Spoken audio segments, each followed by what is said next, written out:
En muchas zonas rurales de África, el facóquero africano aparece donde el campo se junta con la sabana y con los matorrales espesos. No llega como una rareza de la fauna, llega como un problema repetido que se instala en la rutina de los agricultores. Su cuerpo bajo y robusto, su cabeza dura y sus colmillos curvos lo vuelven capaz de abrirse paso entre cercas, bordes de cultivo y caminos de tierra, y su comportamiento oportunista hace que regrese una y otra vez al mismo lugar cuando encuentra comida fácil. El daño suele empezar de forma silenciosa, con surcos removidos como si la tierra hubiera sido arada de noche. El facóquero busca raíces, bulbos, tubérculos e insectos, y al osar levanta el suelo, rompe líneas de siembra y deja plantas jóvenes expuestas. Cuando el cultivo es de maíz, mandioca, batata o hortalizas, el impacto se nota en menos tiempo porque no solo come, también arranca y aplasta al avanzar. En campos pequeños, una sola incursión puede significar perder una parte importante de la cosecha, y en temporadas secas, cuando el alimento natural escasea, la presión sobre las plantaciones aumenta. Las cercas y los límites del terreno tampoco siempre resisten. El facóquero aprovecha puntos débiles, empuja con el hocico, pasa por debajo si el alambre queda alto, y agranda el hueco con cada visita. Ese mismo hueco termina facilitando la entrada de otros animales y complica el control del ganado, lo que eleva los costos de reparación y vigilancia. En regiones donde el cercado protege no solo cultivos sino también bebederos y reservas de alimento, el problema se multiplica, porque el acceso a esos recursos atrae más fauna y sostiene el ciclo de invasiones. Además de la pérdida directa, existe el riesgo sanitario. Los facóqueros pueden actuar como reservorios o portadores de parásitos y enfermedades que preocupan a la producción porcina y a la ganadería en general. El contacto indirecto mediante agua, barro, restos de alimento o áreas donde se mezclan rastros puede aumentar la tensión en comunidades que dependen del ganado y que no tienen margen para brotes que obliguen a restricciones, cuarentenas o sacrificios. A esto se suma el riesgo físico en el terreno, porque un animal acorralado puede embestir, y en caminos rurales puede provocar accidentes al cruzar de forma repentina. Cuando la actividad del facóquero se vuelve constante, la respuesta suele empezar con medidas de disuasión y manejo del hábitat.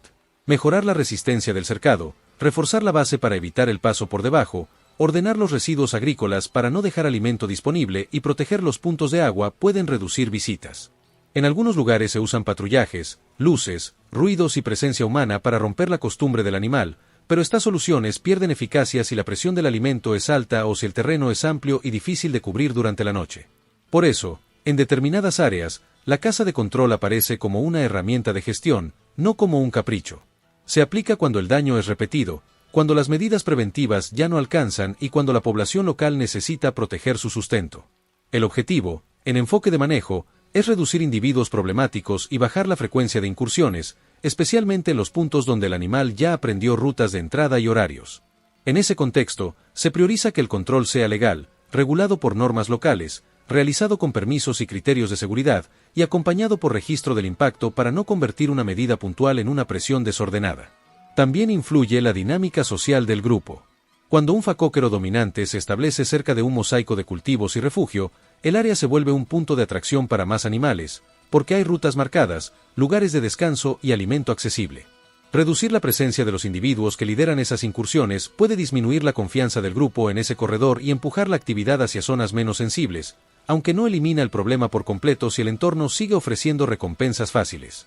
El punto central es que la discusión no gira solo alrededor del animal, sino alrededor de la supervivencia económica de comunidades rurales que viven al límite de cada cosecha. La gestión del facóquero se vuelve una combinación de prevención, reparación y control, con decisiones tomadas por necesidad y no por espectáculo. Cuando se entiende el patrón de daño, la estacionalidad, los puntos de entrada y la relación con el agua y el refugio, se vuelve posible actuar con más precisión, reduciendo pérdidas y evitando medidas improvisadas que terminan empeorando la situación. En ese escenario aparece el líder, no como una leyenda, sino como un patrón que se repite en las huellas y en el tipo de daño. El facóquero dominante suele ser más grande, más pesado y más desconfiado, con colmillos más marcados y cicatrices que cuentan encuentros anteriores. No entra al azar. Primero explora los bordes, prueba el terreno, detecta el punto más fácil de romper, y solo después empuja al grupo a seguirlo. Cuando ese individuo se acostumbra a una zona agrícola, el problema deja de ser una visita ocasional y se convierte en una presión constante, porque su experiencia hace que cada incursión sea más eficiente. La agresividad en el facóquero no se expresa como una búsqueda de pelea permanente, sino como una respuesta rápida y dura cuando se siente acorralado o cuando protege una vía de escape. Su anatomía favorece esa reacción. Tiene el cuello fuerte, el centro de gravedad bajo y una aceleración corta pero explosiva. En terreno irregular, entre surcos y matorrales, puede cambiar de dirección con una facilidad que sorprende. Y cuando levanta la cabeza, los colmillos no son un adorno, son una herramienta para abrir camino, para intimidar y para herir si la distancia se reduce demasiado. El líder suele ser el primero en llegar y el último en irse. En muchas zonas rurales, el rastro se nota por una combinación clara. Su pisada es más profunda, la tierra queda removida en franjas amplias y el daño a la cerca aparece en un punto específico, como si alguien hubiera elegido el lugar con intención. En noches de luna o después de lluvias, cuando el suelo está más blando, el resultado se vuelve todavía más evidente. Los surcos quedan abiertos, las plantas quedan tumbadas y el borde del cultivo parece haber sido empujado hacia adentro. Mientras los individuos más jóvenes se dispersan y comen rápido, el dominante se comporta como un evaluador. Se detiene, escucha, olfatea y marca el ritmo del grupo. Si algo no le cuadra, retrocede y se pierde en el matorral, y esa retirada se vuelve la lección que el grupo aprende. Por eso, cuando un agricultor intenta espantar a los facóqueros con ruido o luz, a veces funciona unos días, pero el líder aprende la rutina humana, calcula horarios y vuelve cuando el campo queda vacío. Hay otro detalle que lo vuelve más difícil de manejar. El facóquero no necesita destruir todo para causar un impacto enorme. Le basta con entrar siempre por el mismo borde y repetir el mismo daño. Cada noche que rompe el suelo, la recuperación se vuelve más lenta. Cada vez que abre el cercado, el mantenimiento cuesta más. Y cuando el punto de entrada queda establecido, la presión sobre ese sector convierte una franja del cultivo en una zona de pérdida crónica, como si la granja tuviera una herida abierta que nunca termina de cerrar. En época seca, este comportamiento se intensifica.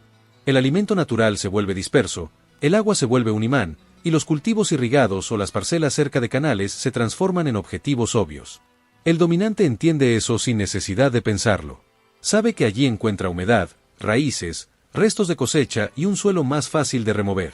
Si además hay granos almacenados cerca, o residuos agrícolas sin cubrir, la zona pasa de ser atractiva a ser segura, porque el facóquero aprende que siempre habrá algo que recuperar. Cuando la comunidad identifica que no se trata solo de varios animales, sino de un líder consolidado, el enfoque cambia. Ya no basta con reparar la cerca por la mañana y esperar que esa noche no vuelva. Se empieza a observar el patrón con precisión. ¿Dónde aparece primero? ¿Por qué corredor llega? ¿Qué puntos de agua usa? ¿Qué tipo de cultivo prefiere y en qué horario suele moverse? Se revisan marcas en el suelo, se comparan huellas y se identifican los sitios donde el matorral permite cobertura inmediata, porque el facóquero dominante siempre busca la misma ventaja: comer rápido y desaparecer en segundos. En este punto, la presión emocional también pesa. Porque el agricultor no está lidiando con un animal abstracto, está viendo cómo semanas de trabajo se pierden en una sola noche. Y el líder, por su tamaño y experiencia, representa algo más que daño material. Representa la sensación de que el campo está siendo dominado por una fuerza que aprende, que insiste y que no se cansa. Por eso, cuando se habla de control, el foco no está en una persecución sin sentido, sino en frenar ese ciclo. Cortar la repetición, romper el corredor, devolverle al productor la capacidad de proteger su propio terreno sin vivir en guardia permanente. Con el patrón ya identificado, la siguiente etapa en muchas zonas rurales no es correr detrás del animal, sino reducir las ventajas que lo vuelven intocable. El líder de facóqueros domina porque conoce el terreno, porque siempre tiene cobertura cerca y porque el campo, sin querer, le ofrece caminos cómodos. Por eso el primer movimiento suele ser el más lógico y el menos visible: cerrar la granja como si fuera un mapa de rutas, no solo una línea de alambre. Se refuerzan los puntos donde el suelo queda blando, se baja la base del cercado para evitar el paso por debajo, y se eliminan accesos que el facóquero usa como si fueran puertas que solo él conoce. En paralelo, se trabaja sobre los atractivos. Los restos de cosecha en el borde del cultivo, la basura orgánica, los montones de alimento para el ganado, incluso el barro húmedo cerca de bebederos, todo eso funciona como un mensaje constante para un animal oportunista. Cuando esas fuentes se controlan, el grupo tarda menos en dispersarse, pero el dominante se resiste. Su conducta es distinta porque su memoria es larga. Si esa parcela le dio comida muchas veces, volverá aunque encuentre menos, porque no solo busca alimento, busca confirmar si el lugar sigue siendo rentable. El problema es que, en muchas fincas, esa confirmación ocurre demasiado rápido.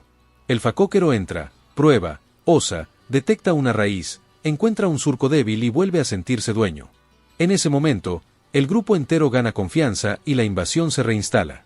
Por eso el control efectivo se apoya en observación y en timín. Se registran horarios, se revisan huellas al amanecer, se reconocen las zonas donde el animal frena antes de entrar, y se entiende el corredor de escape, porque el líder siempre se retira hacia el mismo matorral denso o hacia la misma depresión del terreno.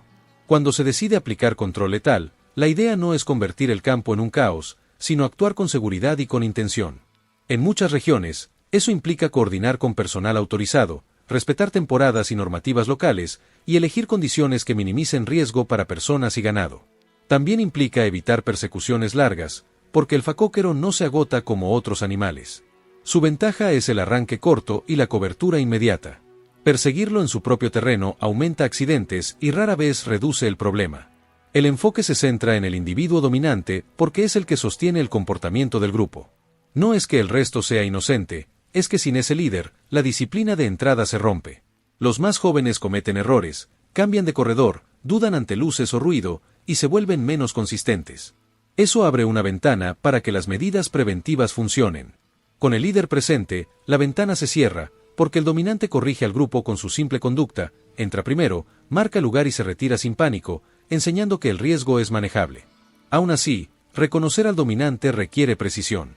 No basta con decir el más grande, porque en un grupo puede haber varios machos fuertes. El dominante se nota por las huellas más profundas en el primer punto de entrada, por los sitios donde el suelo queda levantado con más fuerza y por la forma en que el daño aparece concentrado donde el cercado se rompe. También se nota por la distancia. Su recorrido suele ser más directo y menos disperso. Entra, trabaja el terreno con eficacia y vuelve a la cobertura. No se queda vagando como un animal inseguro. Cuando esa presión se acumula por semanas, el campo cambia incluso de día. El agricultor ve las líneas de siembra deformadas, ve el borde del cultivo perder uniformidad, y ve cómo la reparación constante se vuelve un gasto silencioso. Allí nace la decisión que muchos no quieren tomar, pero que terminan justificando por supervivencia. Reducir el individuo que sostiene la invasión, para que el resto deje de actuar como una unidad organizada y para que el terreno vuelva a ser administrable. Y cuando se llega a ese punto, la escena deja de ser una simple caza y se convierte en una operación de manejo. Se define el perímetro, se identifica el corredor, se controlan los accesos, se mantiene distancia, y se espera el momento en que el dominante repite el hábito que lo hizo problema. Porque el líder, por más desconfiado que sea, también es prisionero de su propia rutina. Y en el campo, la rutina es el hilo que permite anticipar lo que parecía imprevisible. Cuando el control se ejecuta con criterio, lo que se busca no es dramatizar el encuentro, sino cortar el ciclo que estaba destruyendo el trabajo del campo. La reducción del individuo dominante suele tener un efecto inmediato en el comportamiento del grupo, porque se pierde la guía que elegía el punto de entrada, el horario y el corredor de escape. Los facóqueros restantes se vuelven más dispersos, prueban bordes distintos, se asustan con mayor facilidad y dejan de entrar con la misma confianza. Eso no significa que el problema desaparezca por arte de magia, pero sí devuelve a la comunidad una oportunidad real de sostener la prevención con cercas mejoradas, control de residuos y vigilancia inteligente. A partir de ahí, la prioridad pasa a ser consolidar el cierre de rutas. Si el hueco en el cercado se repara sin reforzar el suelo, el animal vuelve a abrirlo. Si el borde del cultivo sigue ofreciendo alimento fácil, las incursiones regresan. Por eso el manejo más efectivo combina varias capas, cercado con base firme, reducción de atractivos, protección de puntos de agua, y ajustes en el entorno inmediato para que el matorral no sea un refugio perfecto pegado a la parcela. En zonas donde esto se aplica de forma constante, la presión baja, las pérdidas se reducen y la granja deja de vivir en modo emergencia. También es importante entender que el control responsable siempre debe estar dentro de la ley y de las normas locales. En muchas regiones existen permisos, temporadas, restricciones y prácticas obligatorias para proteger a las personas, al ganado y al ecosistema. Actuar fuera de esas reglas no solo es un riesgo, también puede empeorar el conflicto con autoridades y vecinos. La diferencia entre manejo y caos está en la disciplina, en la seguridad y en el objetivo, proteger el sustento sin crear un problema mayor. El facóquero africano es una especie adaptada, resistente y muy eficiente. No se le puede subestimar, especialmente cuando un macho dominante se vuelve habituado a los cultivos. Su fuerza, su reacción rápida y su memoria de rutas hacen que el daño se repita con precisión y que una sola zona pueda quedar marcada por pérdidas constantes. Pero cuando se entiende cómo piensa, por dónde entra, qué busca y qué lo hace volver, el campo recupera control. No se trata de ganar una batalla en una noche, se trata de cambiar el tablero para que la invasión deje de ser rentable y deje de ser segura para el animal. Si este tipo de situación existe cerca de tu región, Lo más útil es observar primero, registrar patrones, reforzar puntos débiles y actuar con asesoría local cuando sea necesario. Cada terreno tiene sus propias condiciones, pero el principio se mantiene: el líder sostiene la rutina sostiene el daño, y romper esa rutina es lo que devuelve estabilidad al productor. La meta final no es el conflicto, la meta es que el trabajo del campo pueda seguir sin pérdidas repetidas, sin reparaciones infinitas y sin vigilancia constante noche tras noche. Gracias por acompañar este contenido y por apoyar el canal. Si quieres ver más historias y explicaciones sobre fauna que afecta zonas rurales y cómo se gestiona el problema de forma responsable, suscríbete, deja tu comentario con tu experiencia o con la región donde ocurre, y activa las notificaciones para no perder los próximos videos. Su apoyo es lo que permite seguir trayendo información clara, directa y útil para quienes viven del campo.